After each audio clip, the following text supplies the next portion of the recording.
আসসালামু আলাইকুম দর্শক, বিডি মেঘনা নিউজ 24 সংবাদে আমন্ত্রণ জানিয়ে আপনাদের সঙ্গে রয়েছি আমি সানজিদা আক্তার স্মৃতি। হাইমচরে বসত বাড়িতে দুঃসাহসিক চুরি, মাদক নিয়ন্ত্রণে কঠোর পদক্ষেপের দাবি স্থানীয়দের।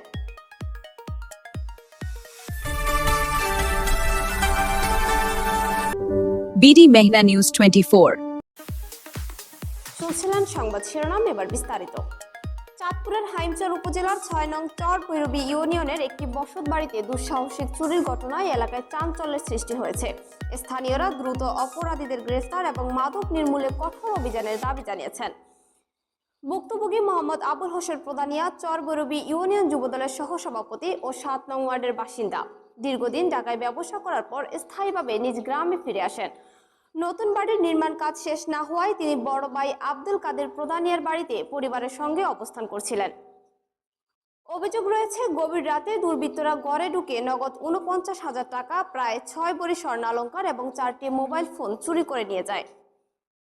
এ বিষয়ে তারা বলেন, রাতের দিকে হঠাৎ ঘুম ভাঙলে যখন নামাজের জন্য উঠে সামনের দিকে দরজা খোলা দেখে চিৎকার করে সবাইকে ডাক দেয় এবং ঘরের বিভিন্ন আসবাবপত্র এলোমেলো অবস্থায় ফালানো দেখতে পায়। ঘটনার পর সবাই জানাজানি হলে দ্রুতভাবে সবাই ঘটনাস্থলে এসে উপস্থিত হয়।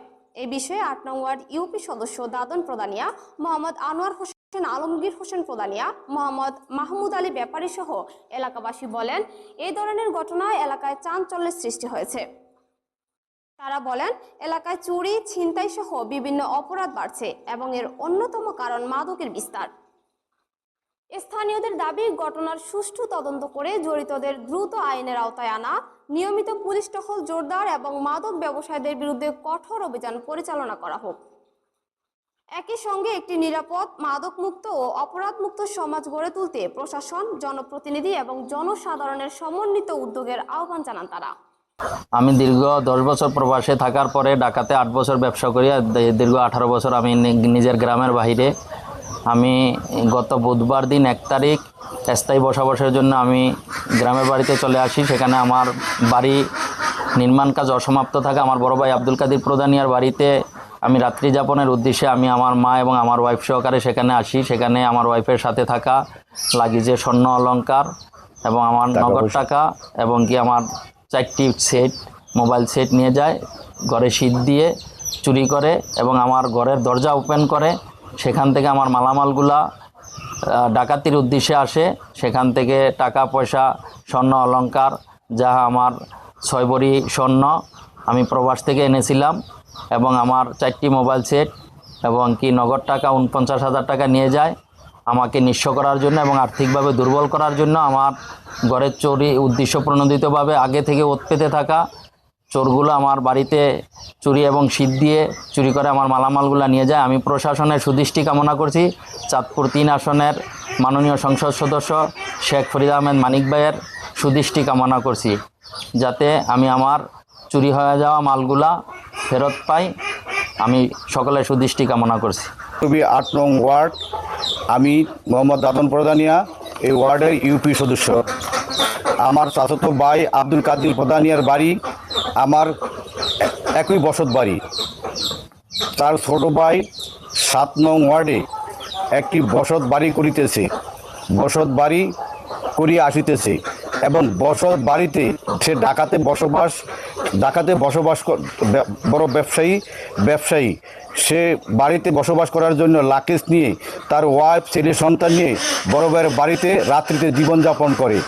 এমন তো অবস্থায় তার ঘরে ঢুকে ঘরের পিছনে সিন দিয়ে এবং দরজা খোলে, দরজা ভেঙে তার স্বর্ণ অলংকার, নগদ টাকা পয়সা, লাকিজ, 3টি মোবাইল ছিনতাই করে। আমি প্রশাসনের দৃষ্টি আকর্ষণ করছি, আমাদের এলাকা চরভৈরবী ইউনিয়ন 7 নং ও 8 নং ওয়ার্ডে ইদানিং চুরি ও কিশোর গ্যাং, মাদক ছয়লাভ। আমি জানি না এটি কাদের পৃষ্ঠপোষকতায় হচ্ছে। এগুলো প্রশাসনের বের করার দায়িত্ব প্রশাসন বের করবে। একটা প্রবাসী ছেলে কোথায় নিরাপদ? সে দীর্ঘ 1 যুগ প্রবাসে থেকে সামান্য কিছু অর্থ অর্জন করে ঢাকাতে এসে সেগুলা বিভিন্ন ব্যবসা বাণিজ্য করে কোনো রকম জীবনযাপন করার জন্য।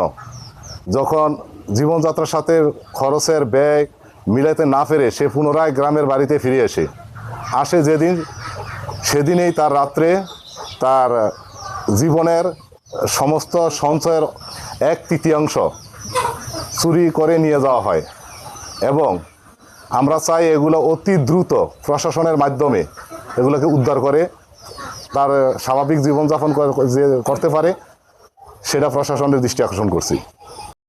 এতক্ষণ আমাদের সাথে থাকার জন্য ধন্যবাদ।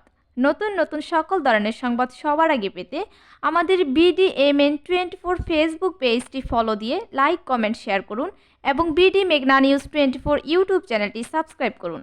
ওয়েবসাইট ভিজিট করুন www.bdmeghnanews24.com। আবারও দেখা হবে কোনো এক নতুন সংবাদে। ততক্ষণ ভালো থাকুন, সুস্থ থাকুন। বিদায় নিচ্ছি, আল্লাহ হাফেজ।